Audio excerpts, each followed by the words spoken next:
उम्मीद है कि आप लोग अच्छे होंगे। राम लखन जी आए हुए हैं दिल्ली से मोमो रोटी मशीन के लिए। इनका ट्रायल हो रहा है। कैसा पूरी निकल रही है? बहुत बढ़िया बढ़िया पूरी निकल रही है। बहुत जैसा खोल रहे तो वैसी है कि नहीं आपके पास? उससे भी अच्छी है। उससे भी अच्छी है ना। अब पूरी देखिए, बिल्कुल जो पूरी की क्वालिटी आपको बताएगी गारंटी क्या है। हमारे कहने से मशीन अच्छी नहीं है, आप अच्छा कहेंगे तभी मशीन अच्छी है। पूरी कैसी निकल रही है? बेस्ट निकल रही है बिल्कुल। इसमें क्या है, इसकी सबसे बड़ी खासियत ये है कि इसकी जितने ग्राम की पूरी होगी, इसकी जितनी पूरी इसमें निकलती जाएगी, सबका वेट और साइज बिल्कुल 0 to 0 एक होगा।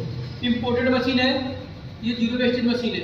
इसमें कोई वेस्टेज निकलेगा नहीं। जो पूरी निकलेगी आपके सामने पूरी निकल रही है, और वेस्टेज या 0 वेस्टेज जो भी आपके सामने इसका रिजल्ट आ रहा है। वेस्टेज निकलते नहीं, वेस्टेज नहीं निकला, 0 वेस्टेज निकल रहा है। जो लोग वीडियो देख रहे हैं उनको क्या कहना चाहेंगे? बहुत बढ़िया भैया, आओ यही मशीन ले जाओ। जो लोग भी देख रहे हैं वीडियो, आप तो आइए देखिए, मशीन पसंद करिए, ट्रायल कराइए, रेट दीजिए, सब कुछ करिए, उसके बाद आप लेके जाइए। ठीक है, थैंक यू।